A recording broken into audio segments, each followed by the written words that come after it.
Fala pessoal, bom dia, tudo bem? Então, no meu relógio aqui, exatamente meio-dia, Boa comecei a tarde. gravar, comecei a gravar a nossa reunião aqui, a nossa live, tá? Lembrando que ela vai ficar gravada e aí depois será disponibilizada no YouTube aí para quem não puder comparecer, quem não puder participar, tá? Fiquem super à vontade, gente, para tirar qualquer dúvida que vocês tenham em relação a disciplina de Direito Processual Civil, tá? Eu vou aqui trazer alguns pontos que eu julgo importantes para a prova de vocês, tanto pensando em peça como pensando em questões, tá? Vou trabalhar com alguns temas que eu tenho notado do ponto de vista processual que tem aparecido bastante nas questões e que são muito fáceis de pontuar, então é um tipo de coisa que você não pode perder a pontuação, tá? E vou dar algumas dicas que eu costumo dar para os meus alunos pré-prova, tá? E aí é muito pessoal, vocês não são obrigados a seguir nada do que eu estou falando, mas eu vou dizer, inclusive, por que que eu falo esse tipo de coisa. Então, primeira coisa que eu queria compartilhar com vocês aqui deixa eu só ver que eu acho que tem gente esperando ali. Aí. Então, a primeira coisa que eu queria compartilhar com vocês cheguei no dia de prova, professor, o que é que eu faço, né? Eu faço primeiro a peça, primeiro as questões. Isso é muito pessoal, tá? Mas eu, Guilherme, desde que trabalho com exame de ordem, lá no ano de 2012, comecei a trabalhar com isso. Então, há bastante tempo atrás, eu comecei a preparar alunos para a prova da OAB. Deixa eu só fechar um negocinho aqui, senão ele vai ficar me incomodando a aula toda aqui. Aí. Tá, voltei. Aí. Então, desde lá de 2012, que eu comecei a preparar os alunos, mesmo quando eu fiz a minha prova da OAB lá em janeiro de 2008, faz bastante tempo, né? Então, eu já sou advogado aí há mais de 18 anos. Eu sempre trabalhei com a ideia de que a peça é muito mais cansativa, a peça é muito mais detalhada, a peça, em regra, ela é mais difícil de você tirar 5 pontos na peça do que você tirar 5 pontos nas questões. É claro que provavelmente ninguém aqui vai gabaritar a peça, ninguém vai gabaritar a questão. Isso é muito difícil de acontecer, tirar 5 na peça ou 5 nas questões. Mas é mais fácil você ir bem nas questões do que você ir bem na peça, tá? E por que que isso acontece? Porque a peça é naturalmente mais difícil. Ponto. A peça leva mais tempo, sim. Mas o que que acontece? Quando você foca inicialmente na peça, você chega nas questões muito cansado, tá? E aí você acaba errando nas questões uma coisa boba, uma coisa simples. Como é que você evita isso? Inverte a ordem. Começa pelas questões. Faz pelo menos duas questões, tá? Repito, isso é uma dica minha. Você não é obrigado a seguir, não é todo mundo que pensa assim. Quando você faz duas questões, e eu sempre digo, faça as duas questões mais fáceis. Professor, como é que eu vou saber que elas são as mais fáceis? Ué, você lê a questão, achou tranquila? Resolve. Não achou? Pula para a próxima, tá? Fez duas, aí você volta para a peça. Por quê? Quando você voltar para as questões, você vai voltar para questões que você já achou naturalmente mais difícil. Então eu sempre costumo dizer, uma questão que é difícil, ela não vai virar fácil. Ela não vai se tornar mais difícil. Ela já é naturalmente difícil. Agora, uma questão fácil, ela pode se tornar difícil, porque se você chega para fazê-la muito cansado, pode ser que você acabe errando coisa boba que você não erraria se tivesse chegado com um pouco mais de gás. Então a dica que eu dou é: recebeu a prova, nem vai olhar para a tua peça, vai direto para duas questões. Depois que você resolver duas questões, aí você vem para fazer a peça, tá? Falando um pouquinho agora sobre peça, eu vou compartilhar a minha tela com vocês aqui e eu vou contar um negócio para vocês que a maioria dos meus alunos não acredita, mas eu vou continuar contando, tá? Então, para quem não me segue nas redes, tá aí o meu Instagram, tá aí o meu canal do YouTube também com vocês, tá? Mas o que eu quero compartilhar é uma estrutura base para qualquer peça processual. Gente, vocês têm que parar de ter medo da peça que vai cair. Por quê? Toda peça processual, ela tem 5 elementos que não podem faltar no teu exame de ordem, tá? Lembro a vocês, esse curso aqui e a minha aula está preparando vocês para passar na OAB. Eu não estou preocupado agora com a advocacia. Isso daqui não é uma pós-graduação de prática na advocacia. É um curso preparatório para o exame de ordem. O que você quer é passar na OAB. Então, para passar na OAB, esquece o teu escritório. Esquece o que você faz lá no teu estágio e faz o que eu tô te dizendo agora que vai ser sucesso. Chegou no dia da prova, escreve no rascunho essas 5 partes. Toda peça processual tem preâmbulo, toda peça processual tem fato, toda peça processual tem direito, toda peça processual tem pedido, toda peça processual tem fechamento. Esse é o esqueleto base para qualquer peça processual. Não muda. Todas as peças são assim. Então, não tenham medo de estrutura de peça processual, porque a estrutura de peça processual é sempre isso: preâmbulo, fato, direito, pedido e fechamento, tá? Agora vamos dar uma olhadinha o que que eu tenho que fazer, professor, dentro de cada uma dessas coisas, e não importa a peça que caia.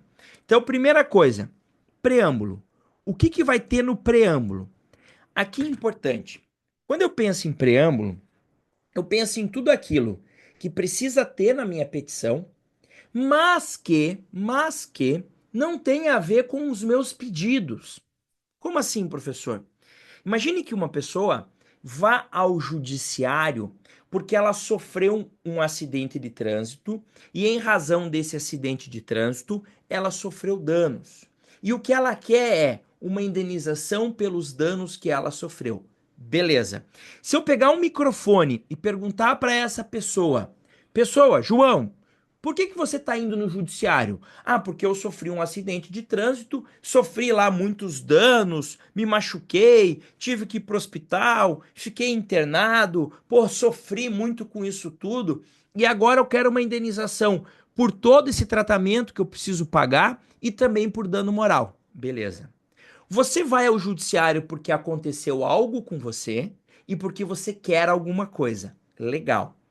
Todo o resto que vai ter numa petição não tem relação direta com isso, mas precisa ter. Então você tem que endereçar uma petição inicial. Se você perguntar para o seu cliente e disser, João, você quer ir ao judiciário porque você precisa endereçar a tua petição? Ele vai falar, do que você está falando, cara? Você precisa indicar quem são as partes do processo. Você vai ao judiciário, João, porque você quer indicar as partes? Eu não. Eu quero a indenização porque eu sofri dano. Então, tudo que não é diretamente ligado ao que aconteceu e àquilo que você vai pedir é preâmbulo. E o que que é isso? Tá aqui, ó. Endereçamento. Toda peça tem que ser endereçada, e isso vocês não erram. Toda peça tem que ter partes e os requisitos processuais que são indicados pela lei. Exemplo, eu coloquei aqui alguns: cabimento, tempestividade, preparo, vamos incluir mais um aqui, tá? Então, tudo aquilo que a lei exige que você demonstre do ponto de vista processual, você vai ter que colocar nessa parte preambular. Professor, eu preciso chamar de preâmbulo? Não, gente. Isso aqui é uma divisão, só para você entender. Então, dentro desse preâmbulo, você vai endereçar a tua peça, você vai dizer quais são as partes e você vai colocar todos os requisitos processuais que a lei vai te trazer, tá? Segundo ponto, fato. E a palavra de ordem é economize fato. Economize nos fatos. Gente, eu fiz um levantamento de todas as provas da OAB. Não é das últimas 5, não é das últimas 10, não é das últimas 15, de todas aplicadas pela FGV. Em uma delas, a FGV deu 0,2 pela narrativa dos fatos. Em outras delas, ela não deu nada. E no restante, ela deu 0,1. O que eu quero dizer com isso? Não gaste vela boa com defunto ruim. Você não vai gastar 20, 30, 40 linhas, 10, 15, 20 minutos para ganhar um décimo. Então você vai economizar nos fatos. Você vai fazer uma narrativa fática que ocupe de 7 a 15 linhas. Menos que 7 é muito pouco, e aí é para a tua letra muito pequena, mais que 15 é exagero, tá? Então, narre só o que é o essencial. Narre só aquilo que aconteceu. E fato é fato. Fato é contação de história. Fato não é indicação de dispositivo legal. Conta o que aconteceu com as suas palavras. Eu costumo dizer que o fato é aquilo que você consegue dizer lá para tua mãe num processo judicial, tua mãe que não é da, eu falo tua mãe, eu falo a minha mãe da área, não é da área do direito, eu posso contar para ela a historinha e ela vai entender, tá? Então, fato é contação de história, mas economize. Economize linha, economize tempo, tá? Então, preâmbulo e fato, tranquilo. Entendemos aqui o que tem que ter nesses dois itens da nossa petição inicial. Agora, a terceira parte e quarta do meu esqueleto é onde está a sua maior pontuação. Então, se você for estudar espelho de prova da OAB, e eu estudo todos, então eu vejo lá quanto eles pontuam, você vai ver 60% da pontuação da peça ou um pouco mais, tá? De 60 a 70% da nota. Então, de, sei lá, 3 pontos a 3 pontos e meio, ou até um pouquinho menos, um pouquinho mais da tua nota, estão dentro de fundamentação jurídica e pedido. É o mais difícil? É o mais difícil, por isso vale mais, tá? Então vamos dar uma olhadinha como é que você vai construir isso, independentemente da peça que você esteja. Então, o terceiro item, que é o item onde você vai trazer o direito. Ah, professor, eu posso chamar de fundamentos jurídicos? Fique à vontade, chame como você quiser. A gente não está muito preocupado com o nome das coisas. Eu só preciso que você entenda que aqui é onde você vai trazer a tua fundamentação jurídica, tá? Agora, um parênteses aqui antes da gente seguir. Professor, como é que eu fundamento, como é que eu construo a fundamentação jurídica? Regra número um: parta da seguinte premissa: você não sabe nada. Como assim, professor? Você não sabe nada. O examinador parte dessa premissa, acredite. Para o examinador, você não sabe absolutamente nada. Por que eu estou dizendo isso? Tudo aquilo que o examinador, que você disser para o examinador, você precisa tirar de algum lugar. Como assim, professor? Ó, eu estou falando um monte de coisa aqui para vocês. E eu não preciso fundamentar tudo que eu estou falando. Por quê? Porque na cabeça de vocês, vocês acham que o professor Guilherme entende do assunto. Então a gente está confiando no que ele está falando. Beleza? Quando um cliente vai procurar um advogado, o advogado vai lá, explica uma tese X, uma tese Y, e o advogado não precisa ficar dizendo: ah, esse entendimento está amparado na súmula tal do STJ, no repetitivo tal, ou no artigo tal. Não, porque ele tem uma autoridade que o cliente acredita que aquilo tudo é verdade. Mas o examinador da OAB acha que você não sabe nada. Então, tudo que você disser para ele, da tua cabeça, sem um amparo da lei, ele vai entender que você não sabe de onde você tirou aquilo, ele não vai te pontuar.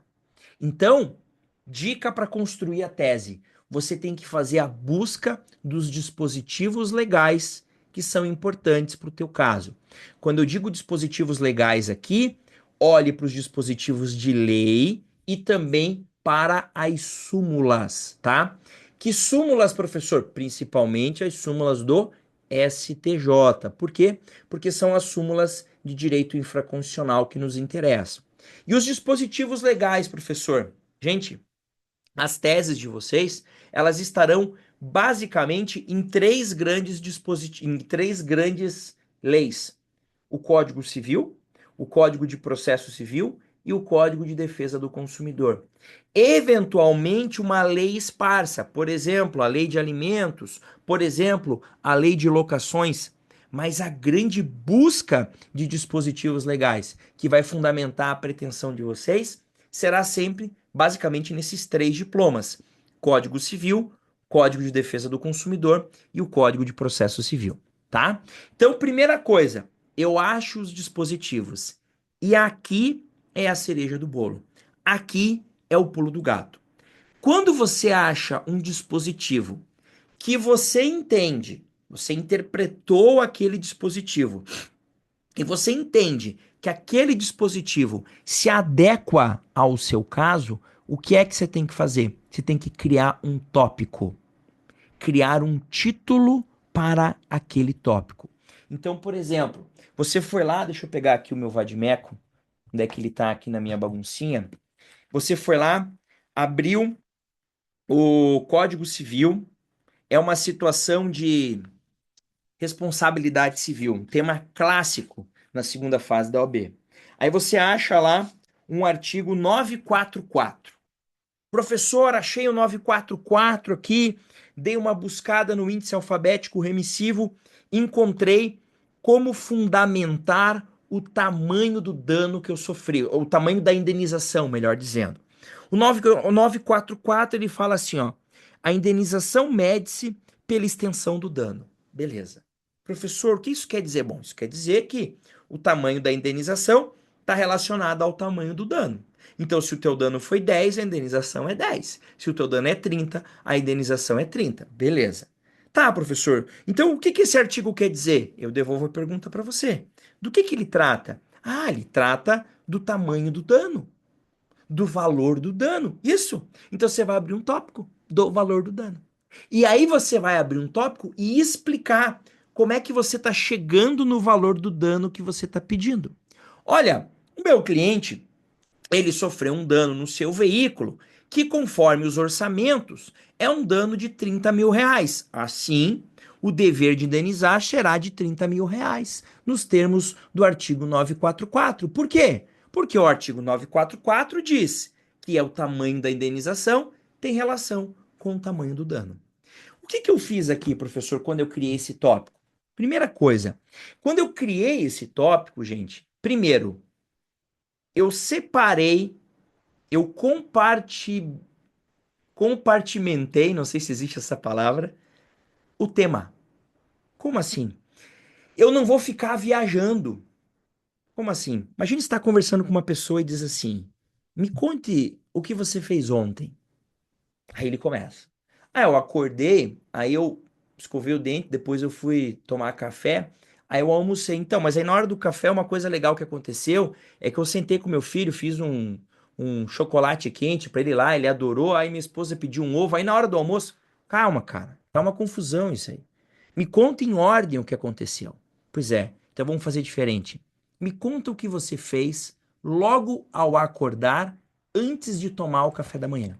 Veja, ele não vai falar de almoço, ele não vai falar de café, ele vai contar só o que aconteceu antes de acordar. Legal.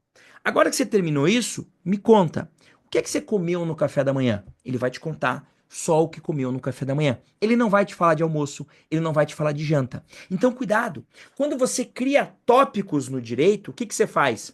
Você está dividindo a discussão. E aí você dificulta, ou melhor, diminui a possibilidade de você se perder na argumentação e, segundo, de esquecer alguma coisa. Então, se o artigo 944 eu entendo que é importante para minha tese e ele trata do tamanho do dano, do tamanho da indenização, beleza, eu vou abrir um tópico e vou falar só sobre ele nesse momento aqui. Agora, como é que eu faço para pontuar na OAB? Para pontuar na OAB é o que eu coloquei aqui, ó, tá? Você precisa relacionar sempre com os fatos e citar o dispositivo legal ou sumular. Como assim? A lógica aqui é a seguinte: você precisa achar o dispositivo, achei. Você precisa explicar o dispositivo com as suas palavras, não transcreva o dispositivo, explique ele com as suas palavras, relacione com o que aconteceu e cite ele no final. Citar não é transcrever. Exemplifique, professor. Então, vamos lá. 944. A indenização mede-se pela extensão do dano. Eu vou explicar esse artigo com as minhas palavras. Segundo o artigo 944, opa, já comecei citando ele, beleza, já cumpri um papel, que é citar o dispositivo. Segundo o artigo 144, o tamanho da indenização tem relação com o tamanho do dano. Beleza, eu expliquei com as minhas palavras o que o 944 disse. No presente caso, o autor sofreu um dano de 30 mil reais, conforme nota fiscal lá do conserto do veículo. Assim, deve ser indenizado em 30 mil reais. Veja, eu relacionei com a historinha, com o que aconteceu, expliquei o dispositivo com as minhas palavras e citei o dispositivo. Lembre-se, você sempre precisa citar o dispositivo. Por quê? Porque você não sabe nada. Lembra daquela premissa? Você não sabe nada. Você tirou isso de algum lugar. Tirou? Tirou. Então me diga da onde você tirou, tá? Sempre que você acha um dispositivo, dele você extrai uma conclusão. Perfeito. Essa conclusão você vai colocar na construção da sua tese, na construção da sua resposta. Mas diga da onde tirou. Porque quando você explica certo, mas não indica o dispositivo legal, você perde 1/10 para cada dispositivo que você deixa de indicar. Prof, eu só indiquei o dispositivo e expliquei errado. Você zera. Então você precisa indicar o dispositivo, explicar esse dispositivo com as suas palavras e relacionar ele com o caso concreto. Em qual ordem? Na ordem que você quiser. Mas lembrando, sempre dentro daquela caixinha, dentro daquele tópico. Se você está falando do tamanho do dano, você vai falar só do tamanho do dano. Ah, professor, mas eu também achei o artigo 927 que fala do dever de indenizar. Então você abre um tópico do dever de indenizar e explica por que esse réu tem o dever de indenizar com base no 927, por exemplo, do Código Civil, relacionando sempre aos fatos narrados na própria petição inicial, tá? Ou na peça que for, não precisa ser só a petição inicial. Beleza? Pedidos. Toda peça tem pedidos. Toda peça tem pedidos, tá? O que é que eu peço, professor? Gente, calma aí que eu fiz besteira aqui. O que é que eu peço, professor? Eu coloco aqui, ó. O que o seu cliente quer. Aqui, gente, atenção ao enunciado. Atenção ao enunciado. O enunciado diz o que o seu cliente quer. O enunciado diz que o seu cliente quer a indenização pelo que sofreu, que o seu cliente sofreu muito com tudo aquilo, que está abalado com tudo aquilo. Ele diz que o seu cliente quer rescindir o contrato. Ele diz que o seu cliente tem urgência num tratamento. Então, tudo que ele quer, você pede, tá? Segundo, o que é possível pedir. Às vezes o seu cliente não disse muita coisa, mas a lei diz que ele pode pedir. Então a lei diz que ele pode pedir uma pensão alimentícia porque teve que ficar muito tempo sem trabalhar. Peça. A lei diz que ele pode pedir lucros cessantes. Peça. E aqui um conselho de amigo para vocês. Na peça da OAB, você não perde nada por pedir demais. Como assim, professor? Na vida real, pode ser que você faça um pedido absurdo e perca. E quando você perde na vida real, você arca com os ônus sucumbenciais. Ou seja, você vai pagar custas e honorários sobre esse pedido. Então, esses dias, um cliente veio me procurar e falou: Doutor, eu tô com uma situação assim, assim, assada, eu quero pedir danos materiais e danos morais. Eu falei: Ó, o seguinte, dano moral aqui, a jurisprudência já fixou que não rola. Você vai pedir e vai perder. Tem o risco? Tem. Tomar uma sucumbência sobre o valor do dano moral. Então não vale a pena pedir? Eu disse, eu não pediria, mas a ação é tua. Quer pedir? Quer correr o risco? Ah, melhor não. Beleza. Na OAB, você não tem risco. Então, se você achar que dá para pedir dano moral, peça. Professor, mas eu não tenho muita certeza. Peça. Na OAB, quando você for fazer pedido, peque pelo excesso. Por quê? Ninguém te tira nota por pedido feito a maior. Eu pedi algo absurdo, professor. Eles descontam a minha nota? Não. Eles descontam se você não pede o que tem que ser pedido. Eu vou dar um exemplo para vocês. Eu tive um caso, uma prova uma vez, que era ação rescisória, tá? E um dos pedidos era a rescisão do julgado. Olha o que o aluno fez. Requer-se a nulidade da sentença, requer-se a reforma da sentença, 3, requer-se a rescisão da sentença. O terceiro estava certo, os dois anteriores errados. Ele perdeu nota? Não. Ele ganhou. Porque na OAB, você não parte de 5 e eu vou tirando nota sua a partir dos erros. Não. Você parte de 0 e eu vou te dando nota pelos seus acertos. Então, se você está na dúvida em fazer ou não fazer o pedido, faça. Na prova da OAB, você não tem sucumbência caso perca algum pedido, tá? Você não perde nota. Então, peça. Professor, eu não estou muito convencido de que tem dano moral aqui. Peça. Eu não estou muito convencido aqui, professor, que tem pedido de tutela provisória. Peça, tá? Mas sempre lembre-se do seguinte: todos os pedidos são fundamentados. E todos os fundamentos que você criar gera um pedido, tá? Vamos imaginar lá que você abriu um tópico para demonstrar que existe uma relação de consumo naquele caso. Beleza. Você demonstrou que tem a relação de consumo, lá nos pedidos pede a aplicação do CDC, já que existente uma relação de consumo, tá? Então, tudo que você fundamentou lá em cima gera um pedido. Tudo que você está pedindo tem um fundamento, ou um fundamento que você construiu lá em cima, ou mesmo uma decorrência da própria lei. Por exemplo, no último exame, a FGV pontuou intimação para apresentação de contrarrazões no agravo, tá? E pontuou inclusive, o artigo que dizia da intimação para contrarrazões. Então, você fala intimar para contrarrazões nos termos do artigo tal. Se lá em cima você já construiu uma fundamentação, é só fazer o pedido. Agora, fez o pedido, que é um pedido natural. Ah, eu quero sei lá, a intimação da parte contrária para responder ao negócio. Beleza. Indique qual é o dispositivo que trata disso daí, tá? E por fim, nos pedidos, eu coloquei aqui, ó, aquilo que ocorre no procedimento por ordem do juiz. A FGV, aqui, ela erra. Mas dane-se que ela erra, ela faz sempre assim, e a gente sabe como ela faz, por isso que eu tô contando para vocês. Aquilo que o juiz faz de ofício, por conta própria, normalmente ela não pontua, mas muitas vezes ela pontua, então peça.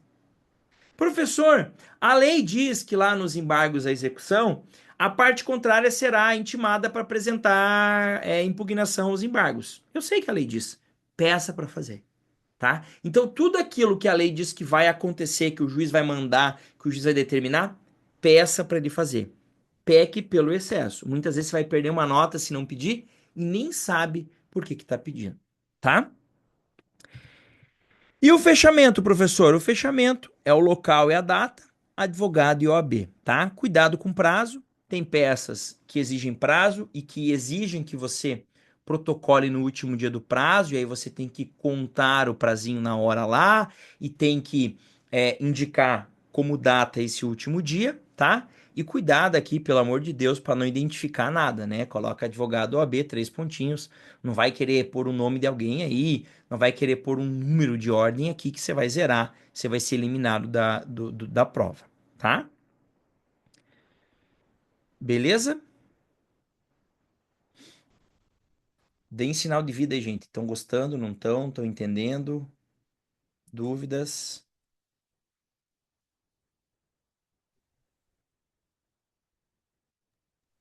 Tudo certo, professor. Beleza, então. Então vamos lá.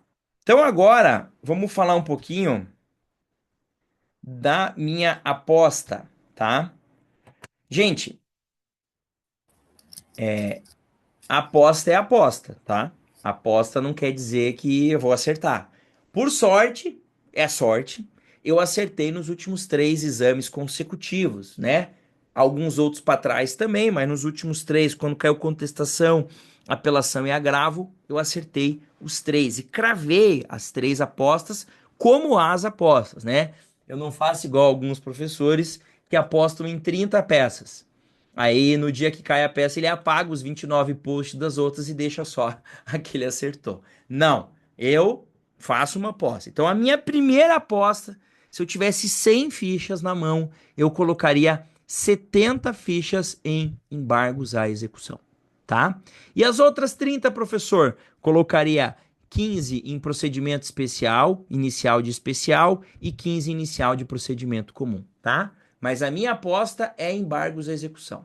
Posso errar? Claro que posso errar, é natural, é uma aposta, tá? Mas essa é a minha aposta. Então eu vou trazer, apesar de embargos de execução não ser minha matéria aqui no CERS, a minha matéria é a parte geral, é procedimento comum e recursos, eu não trabalho com procedimentos especiais e nem execução, mas eu vou trabalhar aqui com vocês algumas dicas importantes para essa peça, inclusive com algumas indicações de artigos aí para vocês. Então, a primeira coisa é entender quando é cabível essa peça, tá? Lembrando que, inclusive, alguém falou ali no grupo, né, um dia, acertadamente: ah, galera, não se preocupem, porque embargos à execução é uma petição inicial. É, de fato é.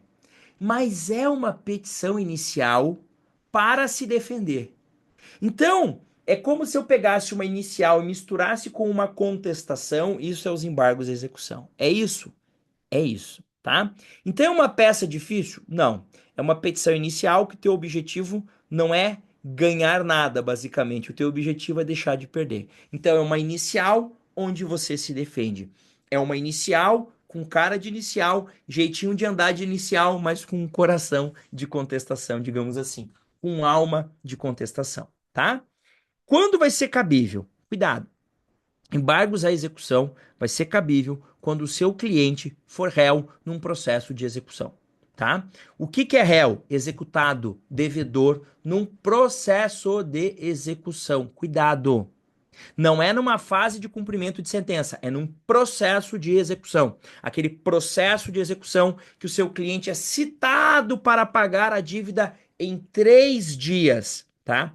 Ele já é citado para pagar em 3, mas se quiser em 15, ele pode ajuizar uma ação chamada embargos de execução para se defender, tá? Então essa é a primeira dica.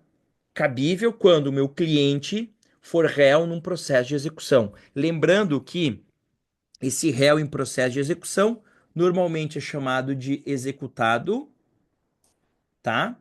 Ou devedor. Agora, cuidado, tem que ser em processo de execução. Se ele falar em fase de execução, em fase de cumprimento de sentença, esquece. É processo de execução, tá? Beleza. Como eu disse para vocês, ele é uma petição inicial. Então, muitas das coisas lá da petição inicial são importantes para cá e eu vou mostrar para vocês. Então, olha lá, ó, eu coloquei a segunda dica. Além dos artigos específicos dos embargos à execução, existem outros importantes, tais como os artigos 85. Por que 85 é importante? Porque o 85 trata da condenação em custas e honorários, tá? Em honorários. Você vai pedir? Vai pedir. Então, os embargos de execução, você também vai pedir condenação em honorários. Por quê? Porque ele é uma petição inicial, tá? 98 é o artigo que trata do quê? Da justiça gratuita. Por ser justiça gratuita, por ser tratado de justiça gratuita, quando você ajuiza os embargos de execução, você precisa lembrar que você precisa pagar custas ou pedir justiça gratuita. É igual uma petição inicial, tá? Deixa eu ver aqui. Professor, uma dúvida: os embargos monitórios seguem a mesma lógica de serem uma petição inicial? Não.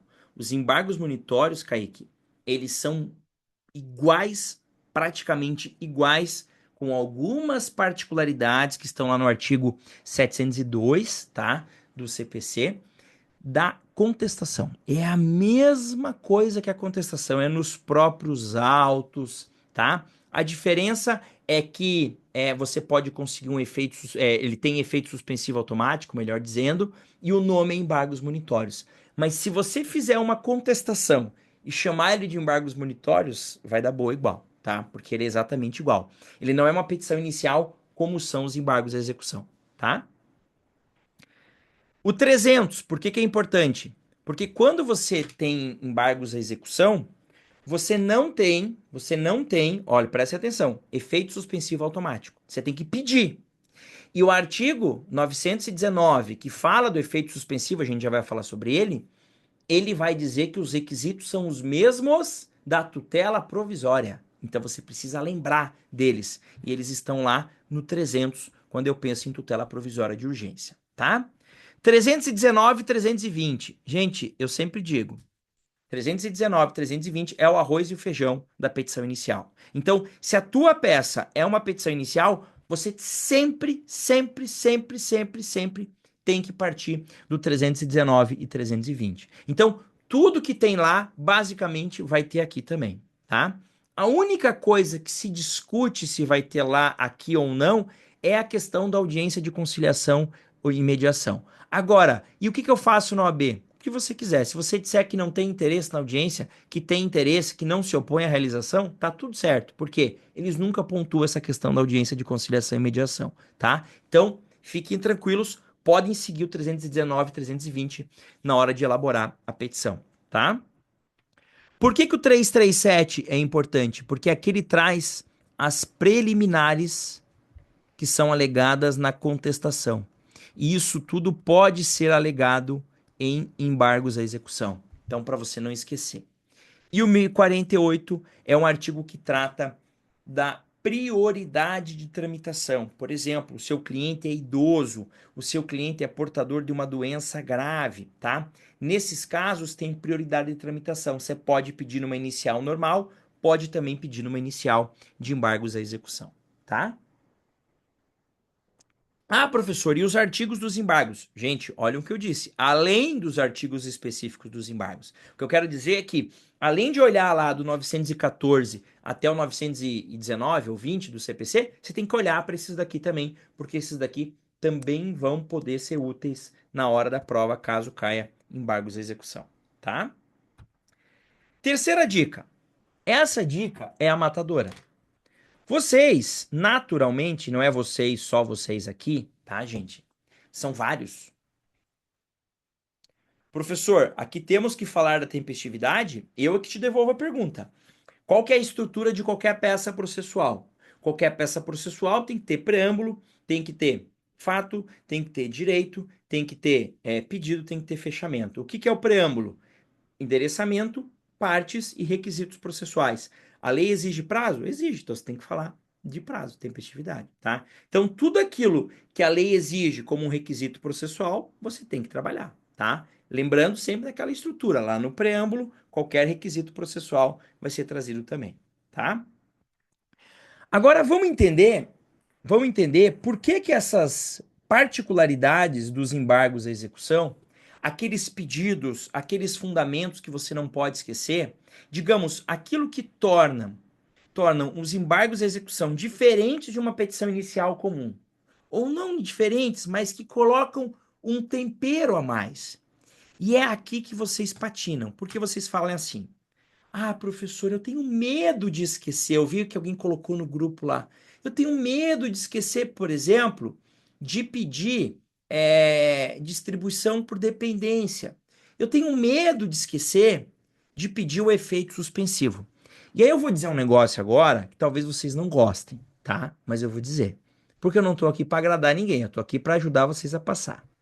Gente, vocês têm que parar com uma mania horrível de confiar na memória de vocês na prova do OAB. Você só precisa confiar na memória quando você precisa lembrar de algo que você não pode consultar na hora. Então, assim, ó, você tem que lembrar onde você estacionou o seu carro depois da prova da OAB, porque, cara, ninguém vai te lembrar, é você que tem que lembrar. Beleza. Mas você não precisa lembrar qual é o prazo dos embargos à execução. Por quê? Porque a lei diz qual é o prazo. Você não precisa lembrar qual é o prazo, ou melhor, que eu tenho que pedir efeito suspensivo. Por quê? Porque a lei diz que eu tenho que pedir efeito suspensivo. Você não precisa lembrar de pedir distribuição por dependência. Por quê? Porque a lei diz que você tem que pedir. Mas, professor, por que que eu esqueço? Porque você se esquece do mais básico, que é de ler a lei. Vários de vocês, eu não estou dizendo exatamente vocês, mas vários dos candidatos, eles pegam esse negócio aqui e eles ficam viajando, gente. Eles ficam grifando o código inteiro, o código fica todo colorido, laranja, vermelho, azul, rosa, e ele não se acha. Por quê? Porque ele grifou um monte de coisa que não tem utilidade. Então agora eu vou dizer para vocês grifarem dispositivos legais e eu vou dizer por que que eles são importantes de ser grifados. Então olha lá, ó. Eu vou abrir aqui, ó, o meu CPC lá no 914, parágrafo primeiro, que é o primeiro ali, ó, que eu mando, que eu digo que é importante. Olha o que diz o parágrafo primeiro, 914, opa, estava no Código Civil aqui. Vamos abrir aqui. Estou abrindo aqui, ó, meu vadimeco, igual que vocês têm aí. 914, parágrafo primeiro. Olha o que ele diz. O... Professor, posso só fazer uma pergunta para Claro, interromper claro. rapidinho? A questão da distribuição, ele vai direto para o pedido ou ele pode estar no preâmbulo também? A questão Tanto dos pedidos faz, da dependência. tanto faz, desde que você fundamente lá em cima, Tá, tá? obrigado. Sabe por que você fez essa pergunta, Antônio? Porque provavelmente você já viu isso na prática, né? É Isso, possível isso. que na advocacia você já viu lá a distribuição por dependência. Então eu vou te explicar por que que existe aquilo. Aquilo ali é um hábito que nós copiamos dos advogados mais antigos. Eu peguei a época que isso era necessário. Antigamente o processo era físico e você tinha que ir com a petição inicial lá no distribuidor, tá? Aí quando você chegava no distribuidor, o distribuidor ele ia distribuir isso daqui para uma das varas. Só que ele não lia a tua petição toda para entender que a distribuição era por dependência. Então, se você não colocasse ali em cima, ele ia distribuir para a Quinta Vara Civil de Curitiba. O juiz da Quinta Vara Civil ia falar: ei, mas isso aqui tem uma execução em andamento. Isso aqui deveria ser para a oitava. Ia devolver para o distribuidor devolver para a oitava. Então a gente perdia muito tempo com isso, tá? Então a gente colocava a distribuição por dependência lá em cima para alertar o cartório distribuidor. Hoje, nos sistemas eletrônicos, ninguém mais faz isso. Por quê? Porque a maioria dos sistemas já tem um item lá quando você vai distribuir, para você clicar distribuição por dependência, você indica o número do processo, tá? Na OAB, não importa onde você colocar. Eu prefiro colocar nos pedidos, mas não tem problema você colocar lá em cima. O importante é fundamentar a distribuição por dependência, tá? Dizer da onde que você tirou isso. Então, ó, por que que eu digo que o 914, parágrafo primeiro é importante? Olha o que ele fala. Os embargos de execução serão distribuídos por dependência. Pronto. Se eles serão distribuídos por dependência, quer dizer o quê? Que você tem que pedir. Lembra que eu disse? Peça tudo aquilo que vai acontecer por ordem do juiz. O juiz vai ordenar a distribuição por dependência porque a lei diz que tem que ser assim. Mas peça. Se na prática eu não pedir, professor, dá alguma coisa? Não dá nada, mas na OAB você vai perder nota por causa disso aí. Então, tudo aquilo que vai acontecer porque a lei impôs, pode pedir também, ou melhor, deve pedir. Então, por isso, eu mandei vocês grifarem o 914, parágrafo primeiro, tá? Se quiserem ser até mais específico, grifem assim, ó, distribuídos por dependência. Só essa expressão, para vocês não esquecerem de fazer esse pedido aí, tá? Pedro falou apenso. Só cuidado, tá, Pedro? Apensar os autos não tem nada a ver com distribuição por dependência, porque existem processos que ocorre a autuação em apartado, em apenso, e nem teve distribuição. Então, por exemplo, quando você ajuiza um incidente de desconsideração da personalidade jurídica, nem tem distribuição, é nos próprios autos, tá? Mas é autuado em apenso. Então, o fato de estar em apenso não quer dizer que teve distribuição por dependência, só toma cuidado em relação a isso aí, tá? O 917 traz as matérias que você pode alegar. Então, sempre que você for alegar alguma das matérias do 917, ou melhor, for alegar alguma tese defensiva, encaixe em uma das matérias do 917. Lembrando que o inciso 6 do 917, ele abre o leque, porque ele diz o seguinte: qualquer matéria que você poderia alegar em contestação, ou seja, qualquer matéria que você poderia alegar em defesa num processo de conhecimento, que é a contestação. Então, tudo aquilo que pode ser alegado em defesa num processo de conhecimento, você também vai poder alegar aqui em embargos de execução, tá? O parágrafo 3º do 917, ele fala da providência no caso de alegação de excesso de execução. Às vezes você alega, e é uma alegação super comum, as duas vezes que caíram embargos de execução, tinha que alegar excesso de execução, tinha que alegar que estava cobrando um valor maior do que estava sendo, que era devido.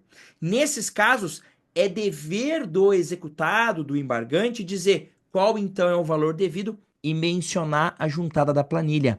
Na prova você tem que dizer, o valor está sendo cobrado a mais, o certo é 20 mil reais, conforme planilha em anexo, tá? Então você tem que indicar qual é o valor correto e mencionar que está juntando o demonstrativo de cálculo, tá? Então, o 917, parágrafo 3º, é para você lembrar disso, tá?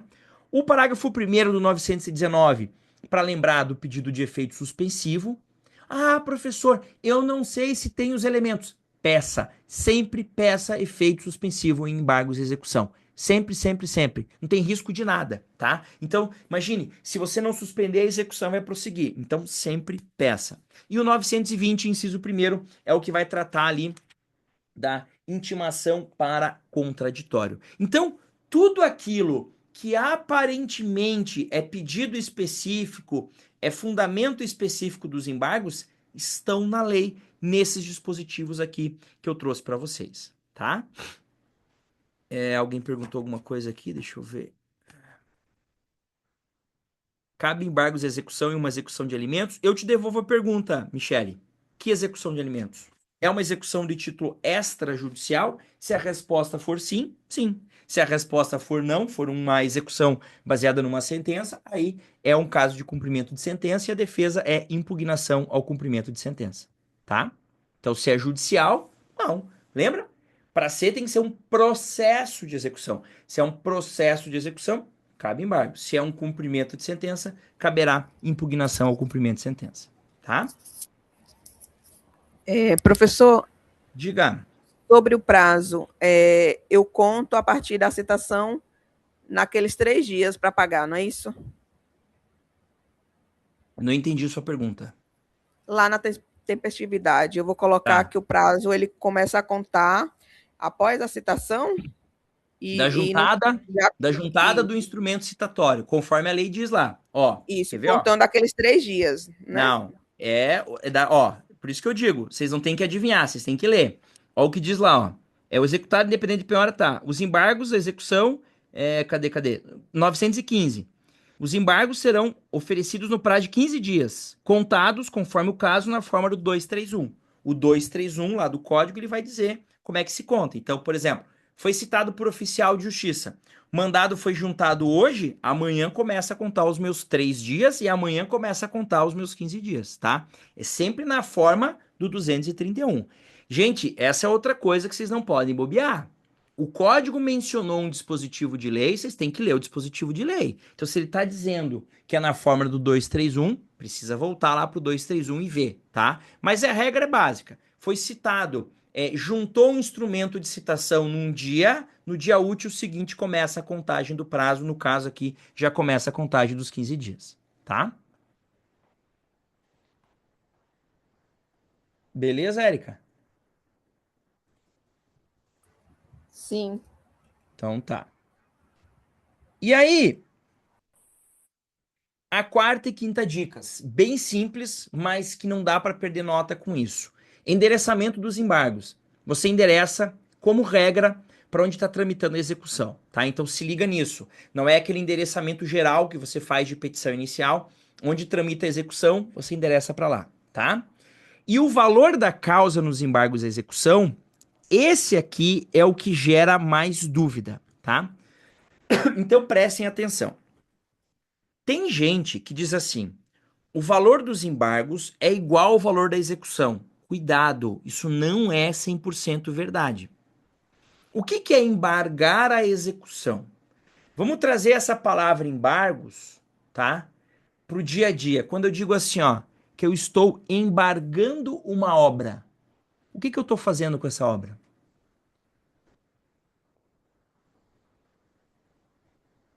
É uma pergunta para vocês, digam lá. Quando eu digo que eu estou embargando uma obra, o que eu estou fazendo com essa obra? Fechando, encerrando, parando Isso, por um prazo, parando, né? exatamente, Rose. Estou paralisando a obra, estou interrompendo a obra. Perfeito. Embargos à execução tem por finalidade parar a execução, certo? A execução dele vem me cobrar 100 mil reais e eu quero parar. E a pergunta é, Guilherme, você quer parar toda a execução de 100 mil? Sim. então o valor dos teus embargos será de 100 mil reais. Por quê? Você vai parar uma execução de 100 mil. Ele tá me cobrando 100 mil. E eu digo assim, não é 100 que eu devo, é 80. Então você vai embargar a execução. Mas você vai parar a execução toda ou vai parar só uma parte dela?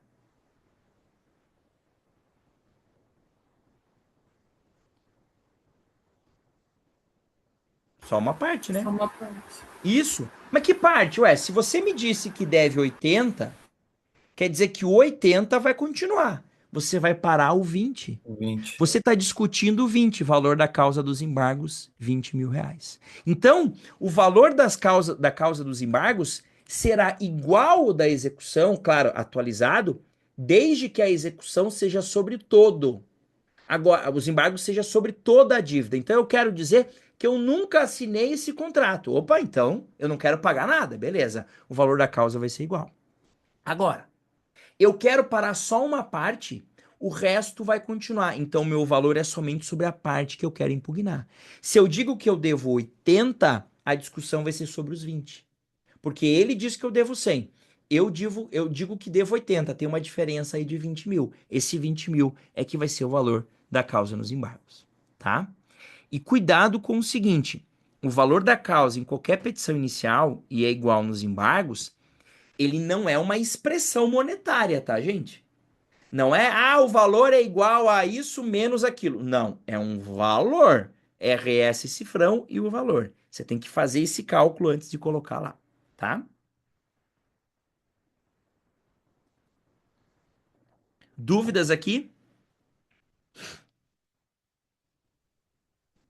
E aí, para a gente finalizar, eu quero trazer 3 dicas importantes sobre questões. Vocês já devem ter notado que na prova da OAB, as questões normalmente são subdivididas em A e B, né? 1A, 1B, 2A, 2B, 3A, 3B, 4A, 4B, tá? Normalmente a B, ela é uma questão que envolve direito processual civil, tá? Em vários exames recentes, a FGV tem focado muito em perguntas do tipo: qual a medida judicial cabível para fazer alguma coisa? E normalmente tem focado em recurso que deve ser interposto, tutela provisória que deve ser pedida, tá? E as intervenções de terceiro, com foco aqui, ó, em 3 mais importantes, que é o IDPJ, tá? O chamamento ao processo e a denunciação da lide, tá? Então, se liga nisso. Grande parte das perguntas vem nesse sentido. O que deve ser feito? Qual a medida deve ser adotada? Opa, qual a medida? Deixa eu ver se há algum recurso cabível, ou se é um pedido de tutela provisória, ou se é trazer alguém para o processo por uma dessas 3 formas de intervenção aqui, tá? Então, ligados nisso, porque isso tem aparecido bastante em prova. E aqui, toda vez que isso acontecer e você identificar o artigo que responderia a questão, gente, explore ao máximo o dispositivo legal. Como assim, professor?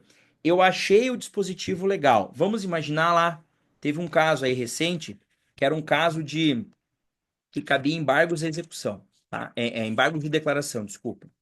Aí o aluno foi lá, achou 1022. Aí a pergunta era: o que pode ser feito a fim de provocar o juiz para se manifestar sobre tal ponto? Aí ele escreveu assim, ó: no caso, seria o cabível embargos de declaração nos termos do 1022. Aí ele não ganhou nada. Eu falei: professor, por que eu não ganhei nada? Cara, porque a tua resposta foi muito simples.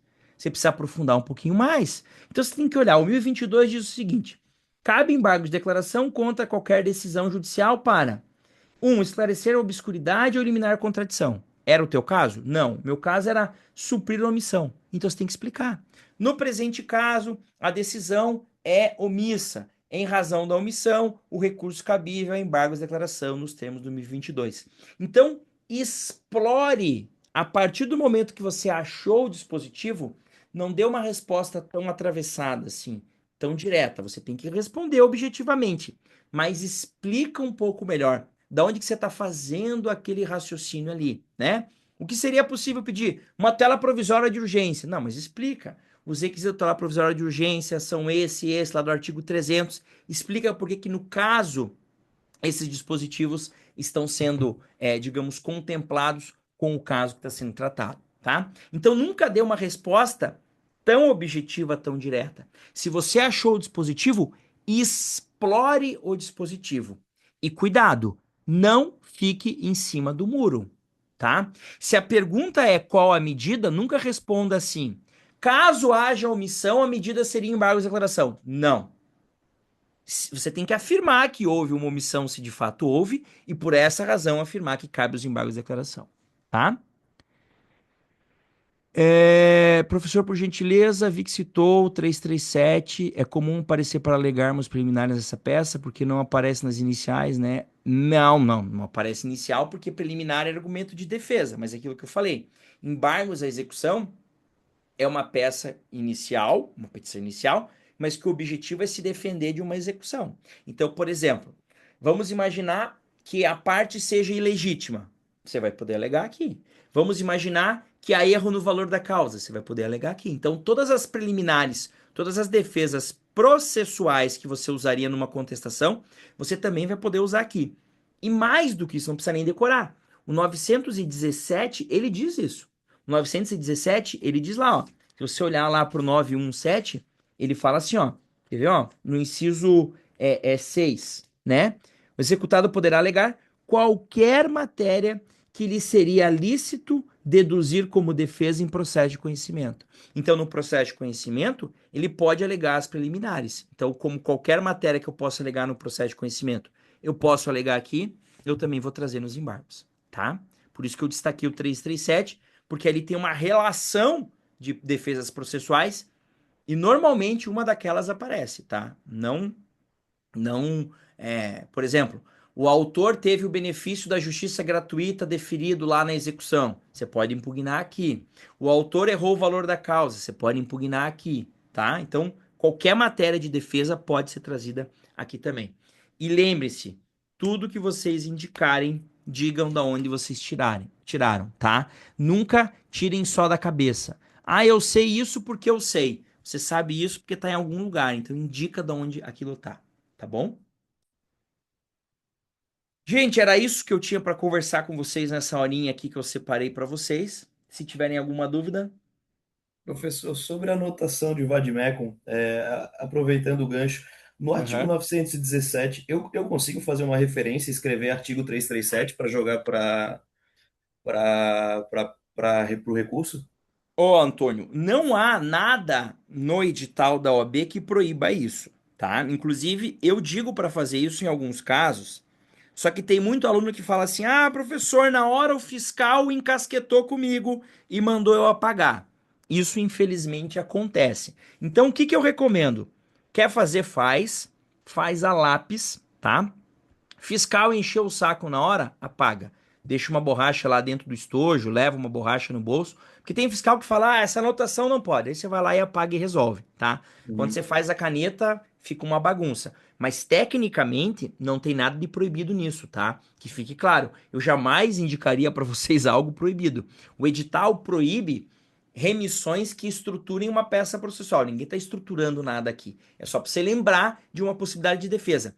Mas, sinceramente, se você focar no 917, inciso 6, grifa ele, porque ele diz qualquer matéria que poderia ser alegada em defesa. Pô, se a defesa em processo de conhecimento é contestação. É só eu voltar para lá que eu vou ver, né? Que seria algo que eu poderia alegar lá em preliminar, eu posso alegar aqui também em embargos de execução, tá? Fechou, obrigado. Nada. Mais alguma coisa, gente? Ah, eu vi aqui uma pergunta, calma aí. Como a gente faz para não errar a fundamentação da tutela provisória? Assim, ó, você trouxe o 300, 303. Entenda o seguinte, os requisitos para tutela provisória, eles estão no 300, tá? O 300 é que fala lá, probabilidade de direito e o perigo de dano ou risco ao resultado útil do processo. Você tem que construir a tua fundamentação sempre com base nesses dois, com base nesse 300, tá? O que o 303 traz? Ele traz a antecedente. O que é antecedente? É o momento que você está fazendo o pedido, tá? Impeça, nem se preocupe com isso. Por quê? A antecedente é aquela que você faz sem ter feito o pedido principal. Você faz ela hoje e o pedido principal daqui a 10, 15 dias. Como a gente normalmente ajuiza uma petição e já pede tudo nela, inclusive a tutela provisória, esquece o 303. Agora, se o enunciado falar para você, numa questão, qual medida poderia ser tomada antes da elaboração do pedido principal? Aí é o 303. Mas pense, o 303 autoriza você a pedir antes de fazer o pedido principal. Mas o fundamento continua sendo 300 do código, tá? Claro, de urgência, né? Se for evidência, é o 311.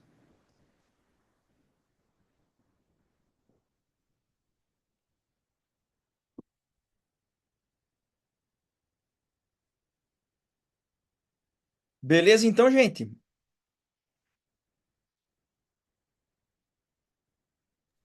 Beleza, professor. Valeu a dica ali nenhuma aposta é de recursos, né?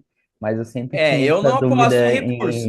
em apelação ali, na reforma ou da anulação, né? Isso, isso. Se eu soubesse disso, talvez eu tinha passado no 40, 40, Reforma 40. é para corrigir um problema da sentença que não é procedimental.